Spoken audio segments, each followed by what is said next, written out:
하나님의 뜻이라는 제목을 가지고 하나님의 말씀 살펴보겠습니다. 우리가 지금 사도행전을 계속 하면서 이제 2차 전도 여행을 살펴보는 가운데 이제 데살로니가 전후서를 저번 주에 우리가 살펴봤습니다.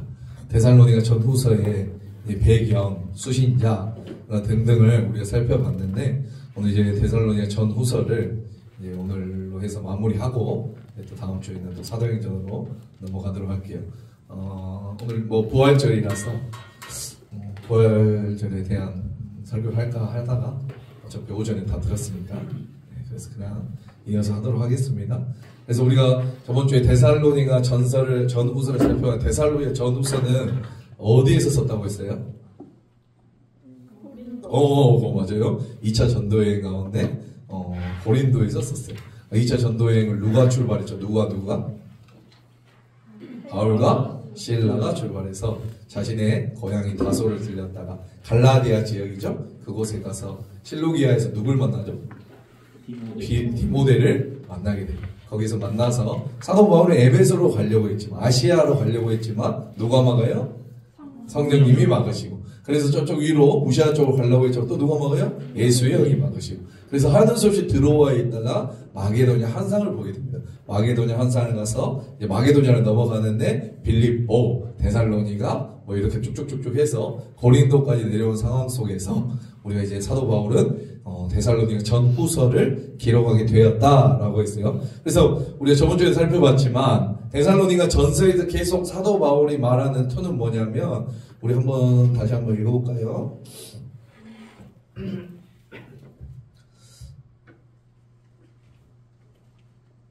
자, 9절 한번 읽어볼까요? 9절 2장 9절입니다. 2장 9절 시작. 형제들아 우리의 수고와 애쓴 것을 너희가 기억하리니 너희 아무에게도 폐를 끼치지 아니하고 단맛으로 일하면서 너희가 하나님 복음을 전하였노라. 아멘. 그러니까 우리에게 사도 바울이 말하죠. 나는 너희들에게 어떠한 헌금을 바라는 것도 아니고 사회를 바라는 것도 아니고 내가 자체적으로 일을 해서 뭐라는 거예요? 복음을 증거했다라고 말할 정도로 사도 바울은 데살로니가에 직업을 구할 정도로 그곳에 오래 있고 싶어 했어요. 그렇죠? 그런데 며칠 있었죠? 3주 있고 나서 이제 내려가 버리는 그 상황 속에서 데살로니가 전서의 사도 바울은 계속 말하는 톤은 뭐냐면 내가 너희를 정말 사랑했고 내가 너희를 정말로 잘 가르쳤는데 마치 유모가 아이를 기르는 것처럼 부모가 자기 자식을 안고 사랑하는 것처럼 가르쳤던 것처럼 내가 너를 사랑했다라는 것이에요. 우리가 이같이 너희를 사모한다고 말하고 하나님의 복음뿐만 아니라 우리의 목숨까지도 너희에게 주기를 기뻐한다라고 해서 그래서 어떤 분위기 같다고 했죠? 뭔가 사도 바울이 캥기는 게 있다. 캥긴다라고 했어요. 자, 이 캥긴다 이런 말을 하겠죠. 그러니까 데살로니가 교회는 몇 주 만에 쓰여진 교회라고 했어요? 3주 만에. 그런데 이 사람들은 환란이 있다라고 그랬어요. 절대 편한 교회가 아니었어요. 3주 있었지만 그 3주 안에 환란이 있었어요. 극심한 환란. 여러분 3주 만에 교회가 세워졌고 믿는 사람이 생겼어요. 3주밖에 되지 않은 교회에서는 무엇이 장점이었어요? 믿음 하나는 장점이에요. 그렇죠? 믿음 하나. 믿음 하나는 끝내줬다라고 해서 믿음 좋아요. 그리고 성도 서로 간에는 친근함이 있었다라고. 왜? 3주 전분에는 뭐 했어요? 먹어라 마셔라 마시고 난리 쳤던 그런 사람들. 여러분 그러나 약점이 있을까요? 없을까요? 뭐죠? 삶 부분이 약했던 거예요. 그러니까 믿음 생활, 믿음이 뭔지는 굉장히 잘 알고 있는데 어떻게 하면 구원받는가, 예수님은 누구신가, 그것에 대한 것은 사도 바울에게 다 들었어요. 그런데 무엇을 못 들었냐면 도대체 그러면 어떻게 살아야 되는가, 그리스도인으로서 어떻게 살아야 되는가를 못 들었어요. 아시겠죠? 자, 그래서 여러분 데살로니가 전서를 보시면 이해 안 되는 부분이 있다고 했는데 우리 4장에서 자 3절 봐볼게요. 4장 3절 우리 다 같이 읽어볼까요? 시작. 하나님의 뜻은 이것이니 너희의 거룩한 곧 음란을 버리고 4절 각각 거룩함과 존귀함으로 자기의 아내에 대할 줄 알고 하나님을 모르는 이방인과 같이 세욕을 따르지 말라라고 말하고 있는 것이에요. 여러분 하나님의 뜻은 이것이니 너희가 뭐 하라고요? 거룩해라. 거룩함을 보이라. 음란을 버려라. 여러분 성도를 향해서 여러분들을 향해서 누군가가 각각 거룩함과 존귀함으로 자기 아내 되신 여러분 바르게 좀 아내를 대하세요. 하나님을 모르는 이방인같이 세격을 따르지 마세요. 라고 말한다면 음란을 버려라. 세격을 버려라. 이 말은 뭐예요? 다시 말해서 성도들 가운데 이 모습이 있다는 뜻이에요? 없다는 뜻이에요? 이런 모습이 있다라고 하는 거예요. 그런데 그래서 오해를 해요. 아니 뭐야 이 성경이 여기서 그냥 믿음 아가야 마게도냐 전 지역에 다 이 누구 어디를 칭찬하는 게 펴졌어요? 데살로니가 잘한다. 마게도니아 전 지역에 다 퍼졌다라고 했는데 뭐야 이 사람들 뭐야 아주 음란적인 사람들이네 세격적인 사람들이네 라는 것이. 여러분 그러면 이제 우리가 여기서부터 이제 질문이 생겨요. 그러면 데살로니가 사람들은 왜 그렇게 음란했을까라는 것이. 왜 이렇게? 여러분 데살로니가는 어디라고 했어요? 마게도냐의 어디? 수도라고 했어요. 수도 그렇죠? 우리 한국으로 말하면 서울 같은 곳이죠. 각 지역마다 그러므로 신이 달랐어요. 우리 봐볼게요. 에베소 지역은 어떤 신을 섬겨요? 아뎀이라는 여신을 섬겨요. 그리고 오늘날 비너스라고 말하는 여신, 주신으로 아데미를 섬겼고, 고린도 지역은 뭐죠? 써있죠? 아프로디테를 섬겼고, 데살로니가는 어떤 신을 섬겼냐면, 우리가 신을 잘 알아야 되는데, 잡아볼게요. 디오니소스라는 신을 섬겼어요. 뭐라고요? 혹시 이 친구가 아니고, 자, 이 신이 뭘 들고 있죠? 보이나요? 눈이 좀, 포도. 자, 그러니까, 디오니소스라는 신은 데살로니가의 주신 중에 하나가 디오니소스인데 로마 신화 보셨어요? 디오니소스는 무슨 신이에요? 포도주의 신? 술의 신이에요. 그렇죠? 포도를 들고 술을 만드는 술의 신이에요. 다 봤네? 네. 여러분 그럼 예배 형식은 뭘까요?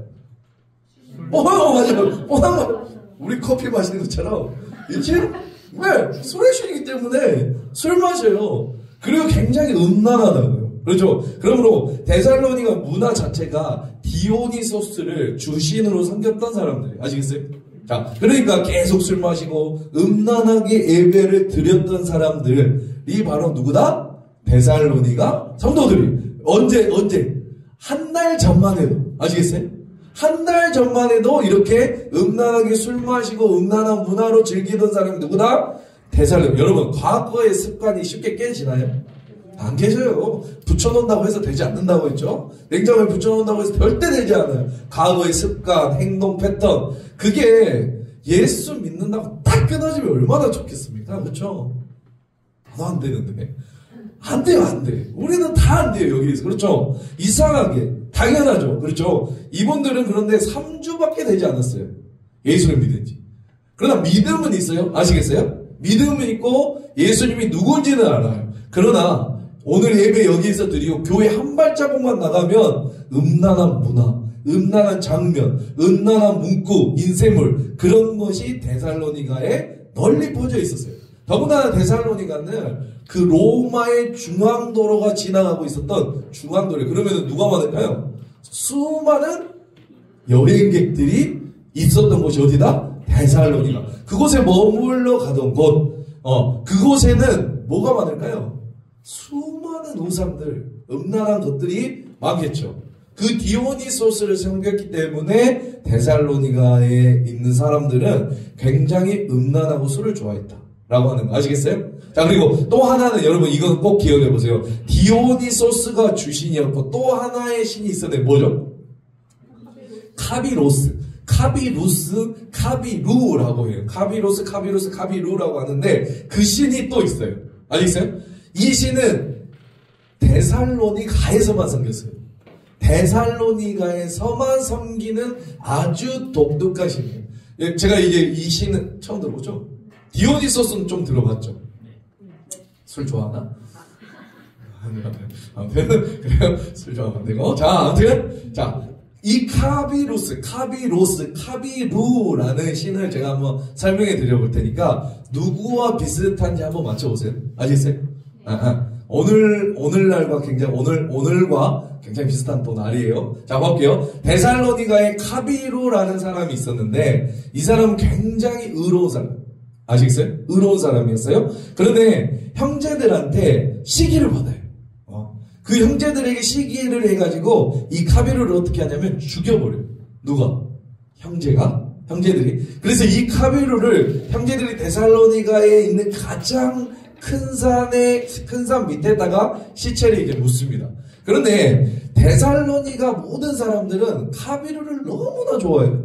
그래서 이 카비루가 다시 살아나길 바래요. 어떻게 하길 바래요?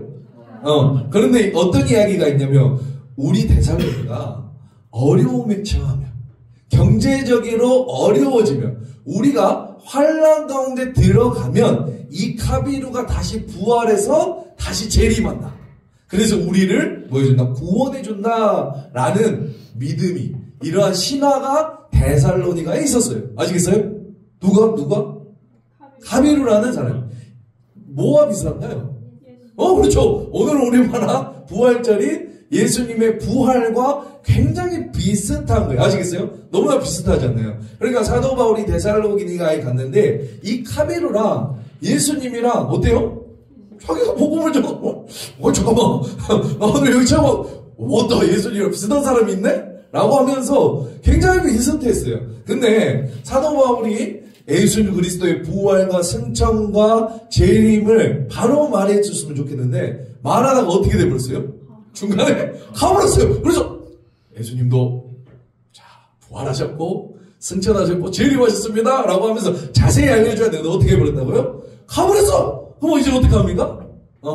예수님은 들었고 데살로니가 사람들이 카비루에 대한 수십 년간 이미 알고 있고 그랬더니 어떻게 됐냐면 이 두 가지가 결합이 되어버렸어요. 아시겠어요? 예수님의 부활과 카비루의 부활이 어떻게 되어버렸다고? 짬뽕 믹스가 되어버린 이 상황. 아시겠어요? 어디 안에서요? 데살로니가 안에서.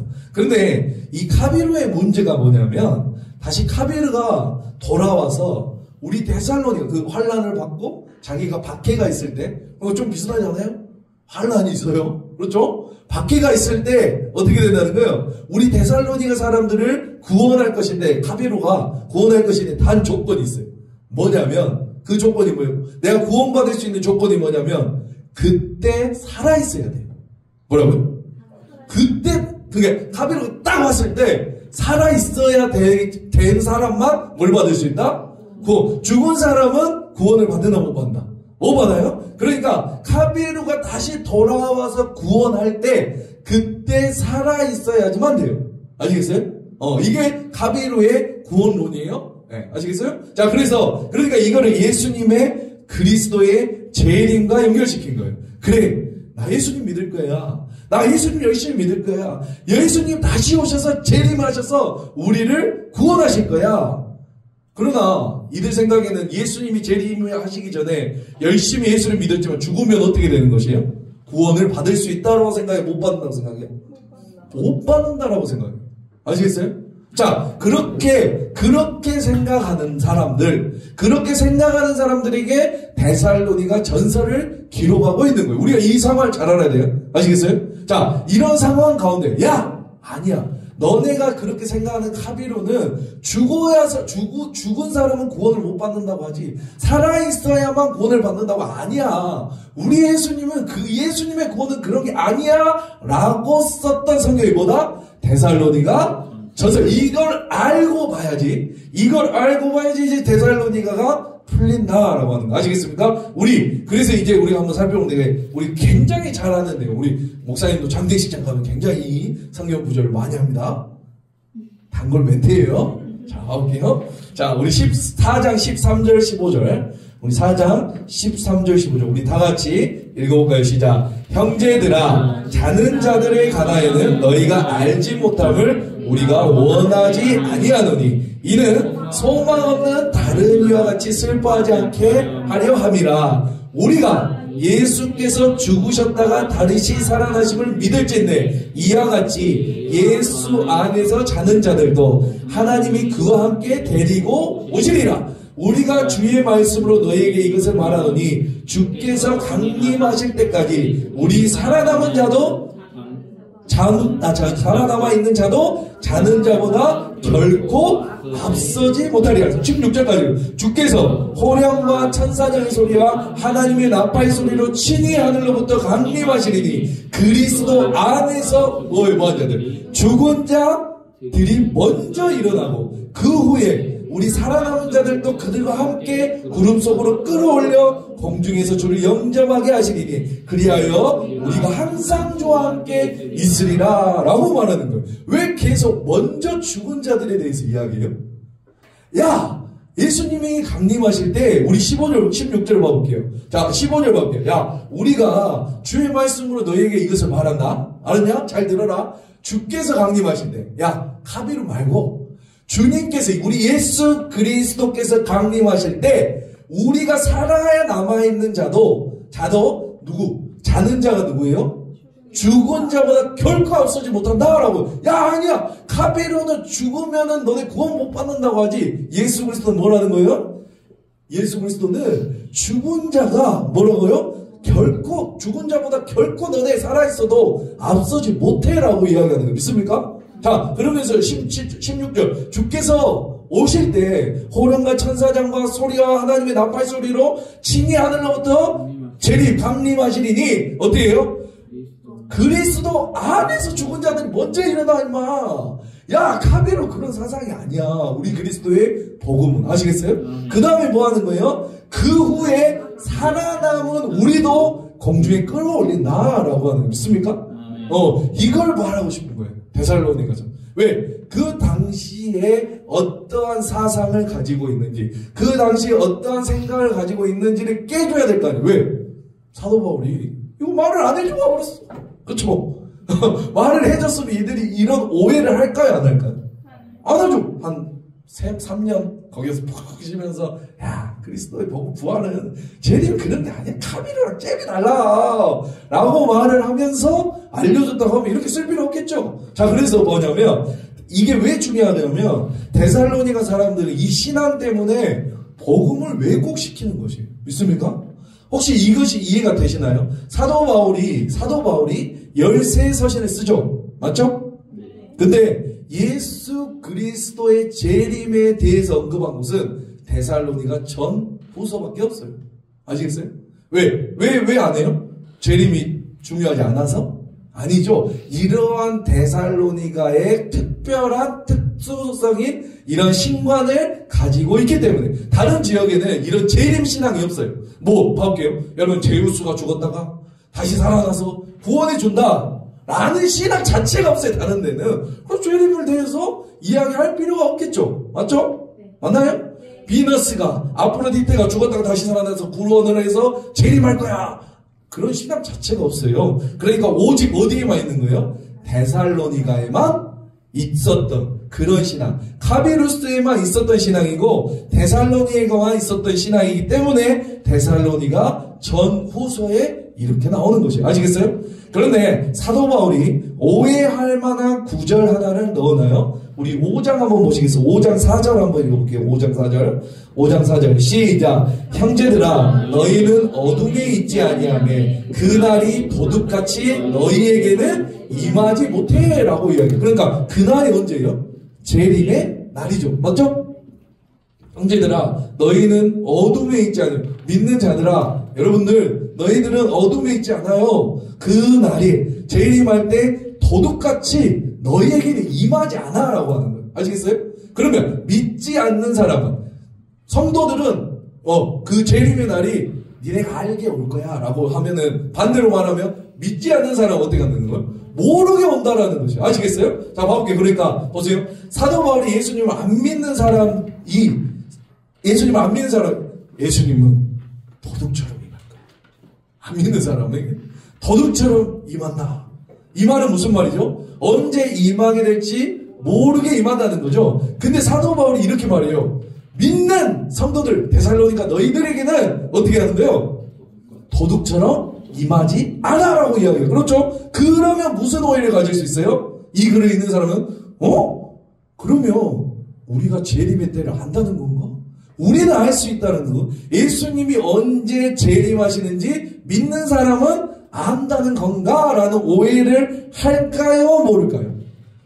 하겠죠? 자, 그래서 데살로니가 전서를 보낸 다음에 사도 바울이 여전히 사랑하는구나. 여러 번 오려고 했었구나. 우리를 여전히 사랑하구나. 그렇게 데살로니가 교회 사람들이 느껴요. 그런 오해는 풀렸는데 이 5장 사실 때문에 또 하나의 오해가 생겨요. 그 오해가 뭐예요? 그렇다면 우리는 예수님이 언제 재림하실지 오시는 거 아는 거야? 우리만 알 수 있어. 우리만. 왜? 다른 사람 모르니까. 와, 예수님 재림한지 우리만 알 수 있어. 라는 오해를 생기는 거죠. 그렇죠? 그래서 그 다음부터 그런 얘기를 하는 거예요. 예수님 이제 오신다. 예수님 이제 오신다. 더구나 또 어떤 오해가 생기냐면 데살로니가 후서 이제 넘겨볼게요. 한 장만. 2장 2절 한번 읽어볼까요? 시작. 영으로나 또는 말로나 또는 우리에게서 받았다 하는 편지로나 주의 날이 이르렀다고 해서 쉽게 마음이 흔들리거나 두려워하거나 하지 그렇죠. 말아야 한다는 것이라. 그러니까 데살로니가 사람들의 뭐가 흔들렸다는 거예요? 마음이 흔들려요. 왜요?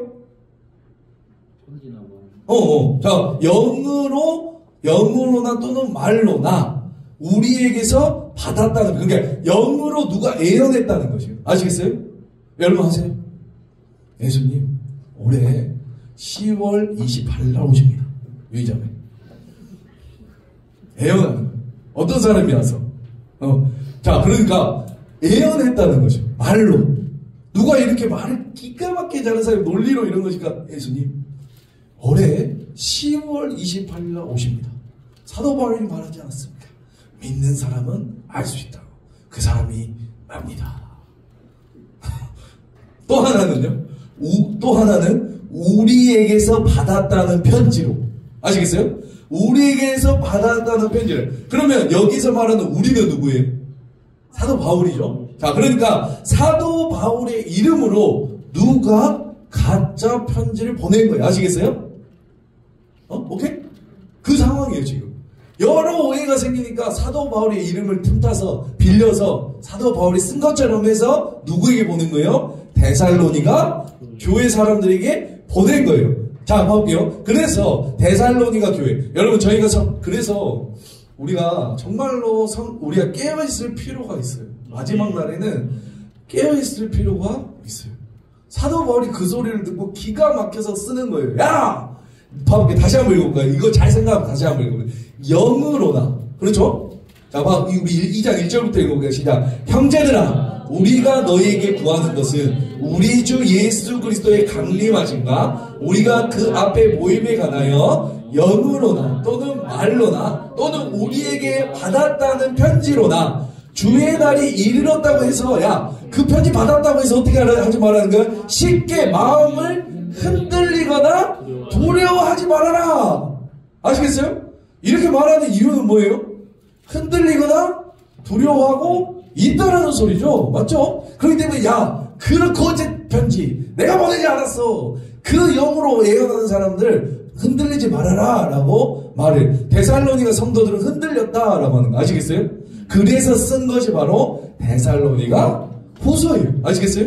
그래서 데살로니가 후서에는 이렇게 말해요. 예수님 이르렀다. 그런 거 혼동하지 마라. 왜냐하면 예수님이 재림하시기 전에는 두 가지 특별한 현상이 있다라고 하는 거예요. 이것 봐라. 이것이 이루어졌냐 이루어지지 않았느냐. 그러니까 예수님이 다시 오신 것이 아니라 그러니까 흔들리지 마라 라고 말하는 것이 데살로니가 후서예요. 아시겠어요? 그러면 우리가 아무리 만약에 어떤 사람이 와서 내가 알아. 10월 28일 날 예수님 재림하셔 라고 하면 우리가 뭘 보면 돼요? 재림이 일어날 때는 이러이러한 특별한 현상이 있는 그게 두 가지야 라고 말하는데요. 까먹까? 그냥 간단히 할게요. 간단히. 이거 자세히 안 하고. 자, 3절이에요. 바로 나와요. 자, 바로, 그러니까, 누가, 이제 이걸 생각하면서 읽으면 기가 막힌 이 내용이에요. 누가, 어떻게 하여도 너희가 뭐 하지 말라는 거야? 미혹된 거예요. 그러니까, 미혹되지 말라. 먼저, 이제, 재림의 날이 이르기 전에 뭐가 일어난다는 거? 먼저, 배교하는 일이 있어요. 첫 번째예요. 멸망하는 날 앞에서. 세상이 끝난 날에 예수님 재림하기 전에는 무슨 일이 일어난다고? 배교하는 일이 먼저 일어나요. 두 번째, 저 불법한 사람 곧 멸망의 아들이 나타나요. 아시겠어요? 이 두 가지가 없으면 아직 재림의 때가 아니다라고 생각하면 됩니다. 야, 봐봐라. 이 두 가지 일어났냐? 첫 번째, 뭐예요? 배교가 일어났냐? 너네 잘 믿고 있지 않냐? 배교하는 일 아직 일어나지 않았기 때문에 그 사람이 하는 말 뭐예요? 다 거짓말이다 라고 말하는 거예요. 그리고 또 멸망의 아들이 나타나기 전에는 그날이 아직 이르렀죠. 근데 그 멸망의 아들이 뭐예요? 그는 4절 보면 대적하는 자라.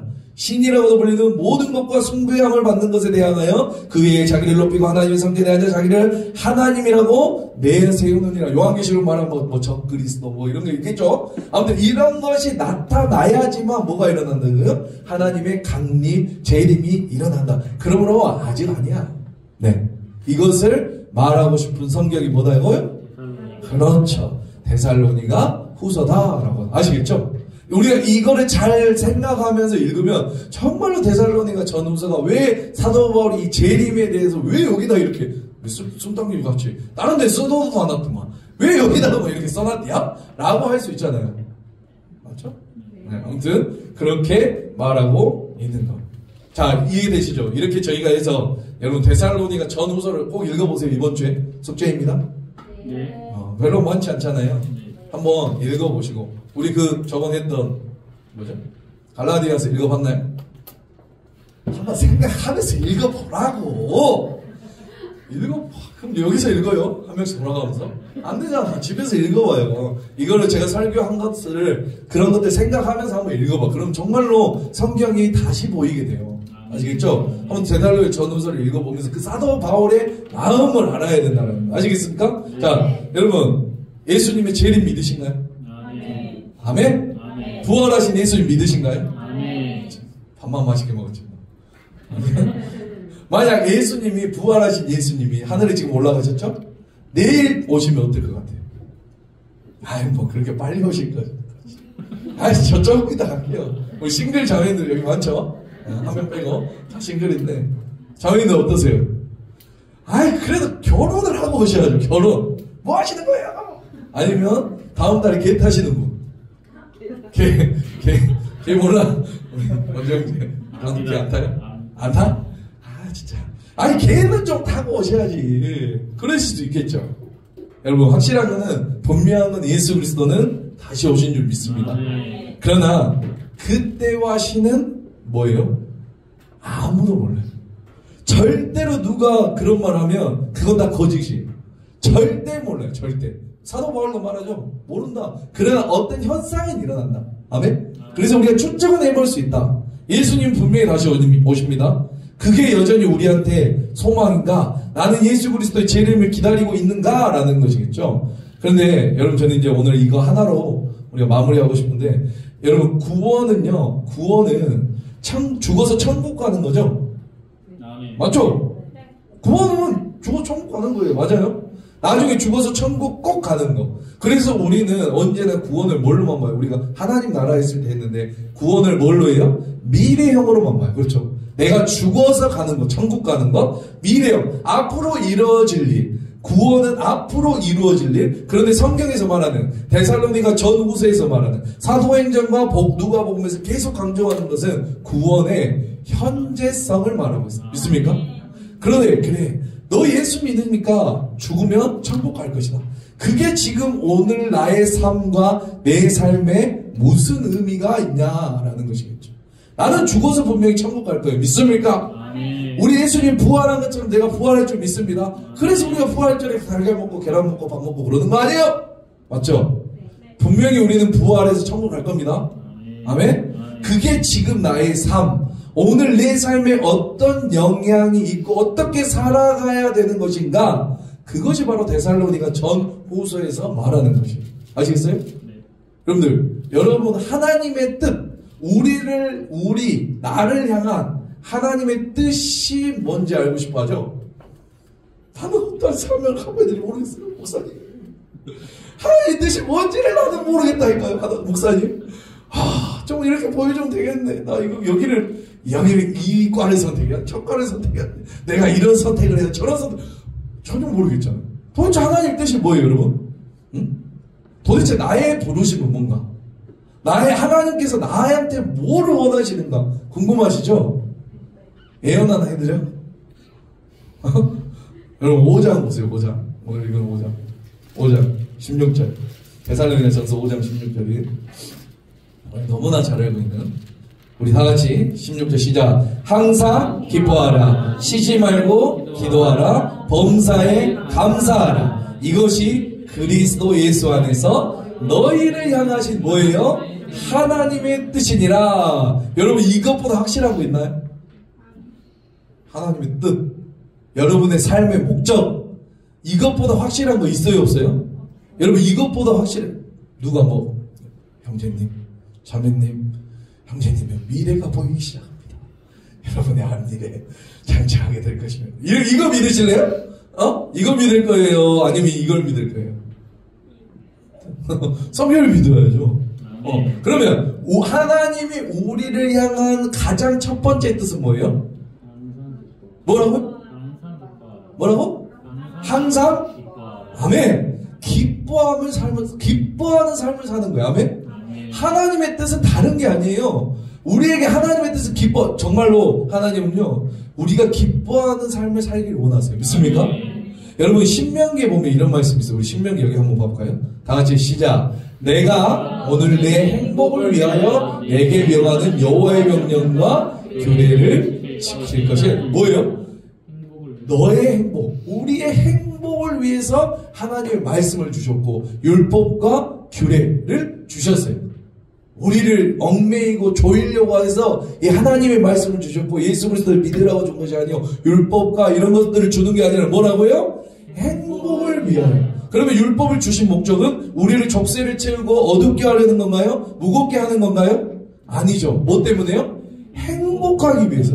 여기서도 말하잖아요. 여러분, 제 말은 믿지 않으셔도 되는데 성경은 믿으시기 바랍니다. 이만희의 말은 믿지 않아도 되는데 성경은 믿어요. 이만희가 되는데요. 자, 아무튼 내 삶의 하나님의 뜻이 무엇인가? 내가 아프리카 가야 되는데, 내가 캄보디아 가야 되는데, 나 가기 싫지만 아멘 하는 것이 하나님의 뜻일까요?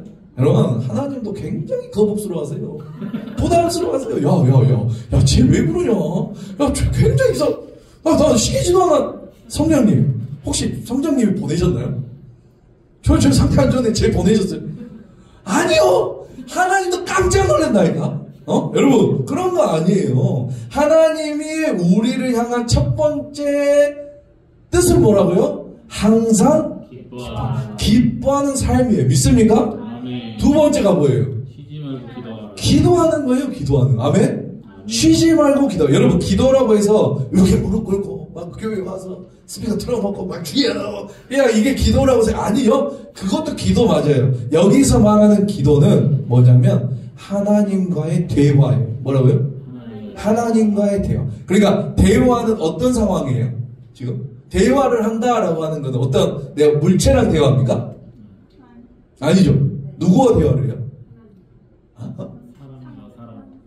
형상? 그렇죠. 인격적인 사람, 인격적인 것과 대화를 하죠. 맞죠? 우리가 AI랑 대화해도 주인님 어쩌고 시리아해 그러면은 네 알겠습니다 하고 이상한 뻘소리 하잖아요. 그것은 저는 이해하지 못하겠습니다. 왜? 인격적이지 않아. 걔는 아무리 잘 만든다, 저는 안 될 줄 믿습니다.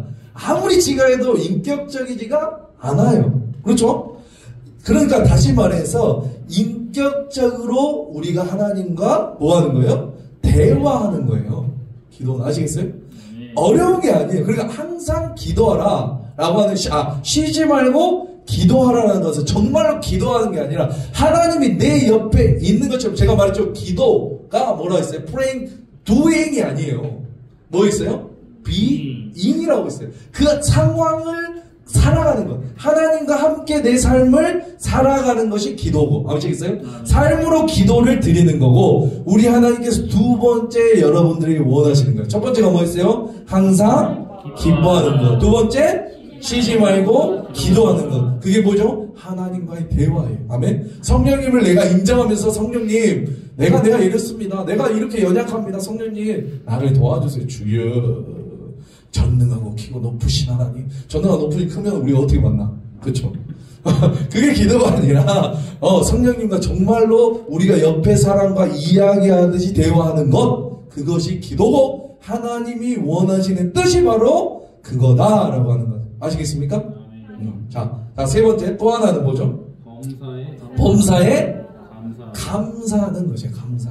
아멘? 범사에 모든 일에 여러분 감사하는 것. 이것이 우리를 향한 하나님의 뜻이래요. 아멘? 이것보다 더 확실한 거 있나요? 어디 선교제에 나가야 돼요? 아니요.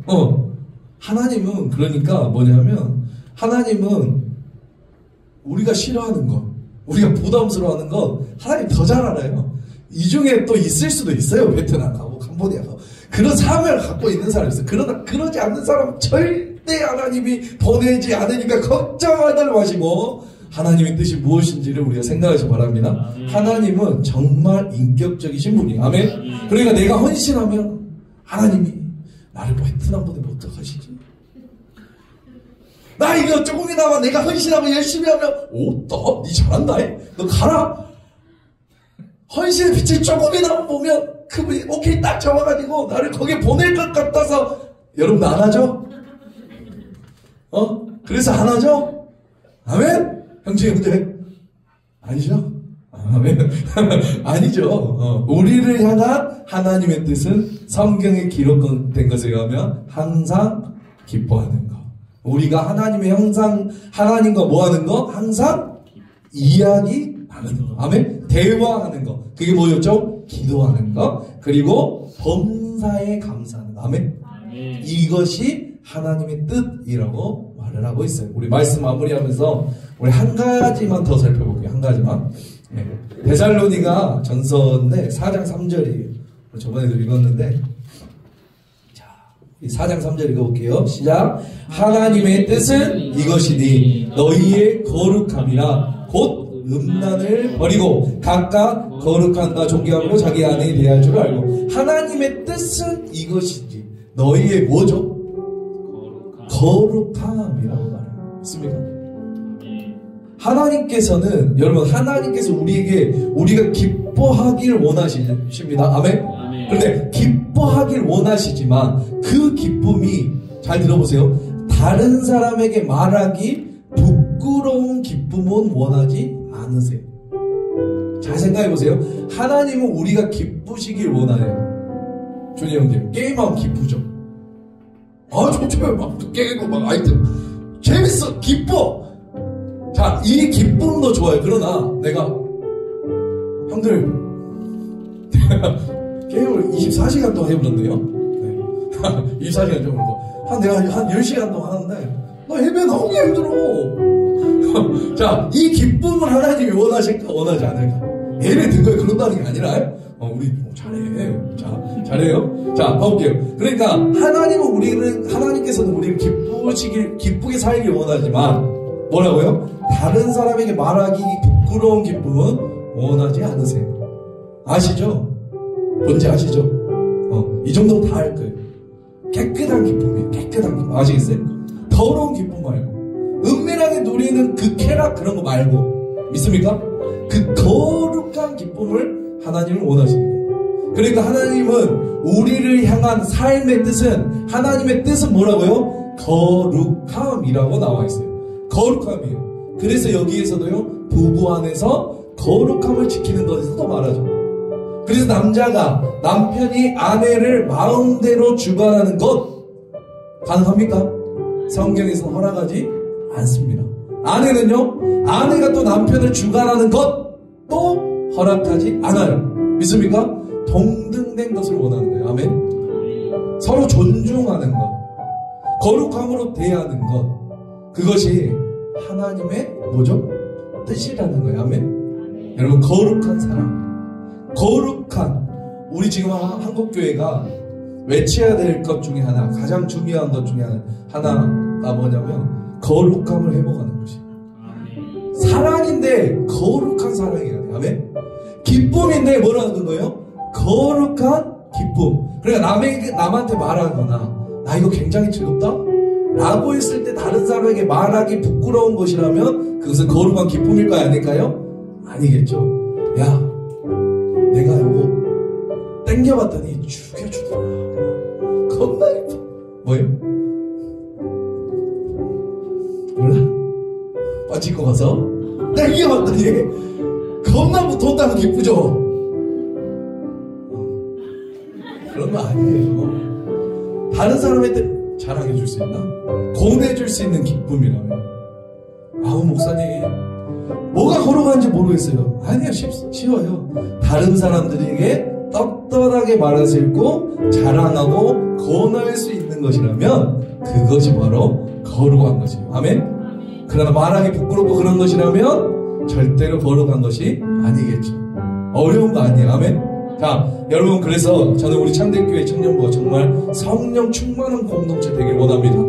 아멘? 근데 여러분, 오해하지 아니시겠죠? 어떤 현상이 나타나는 건 중요하지만 더 중요한 것은 우리 삶 가운데, 우리의 성품 가운데 성령이 드러나는 것입니다. 믿습니까? 자, 그래서 예를 들어 어떤 사람이 새로 왔어요. 아시겠어요? 새로 왔어요. 자, 어떤 사람, 그 사람은 자살을 생각하고 왔던 사람이에요. 그런데 어떤 사람이 우리 공동체에 예배 드리는 거 보고, 우리의 삶의 모습을 보고, 그냥 옆에 어떤 사람이 그 사람이 앉아있는데 옆에 있는 사람이 그 사람을 향해 따뜻하게 손 하나 잡아준 걸로 말미암아 하나님의 거룩함이 흘러가고 그 성품이 흘러가서 그냥 말하지 않아도 전달되어지는, 그래서 자살하려고 했던 사람이 자살의 생각을 멈추는 그런 일이 일어나는 거예요. 그게 바로 거룩함의 전이라고 하는 거예요. 아멘? 우리는 저는 그걸 원하는 거예요. 그냥 머리로만 하는 것이 아니라 우리 그 하나님의 거룩함이 다른 사람들에게 전이 되어서, 아멘? 그 우리의 삶의 모습을 통해서 성령의 충만함을 통해서 하나님의 거룩함이 드러났으면 좋겠어요. 아멘? 그것이 우리 창대교회 청년부에 충분하길 소망합니다. 오늘 부활주일이죠. 부활하신 하나님을 찬양하면서 우리가 하나님 삶을 통해서 기쁨으로, 기도함으로, 감사함으로, 거룩함으로, 아멘? 그 주님의 뜻을 알고, 하나님의 뜻을 알고 주님의 사랑을 전하는 우리 창대교회 청년들 되길 주님의 이름으로 축복합니다. 이와 같이 우리 찬양하겠습니다.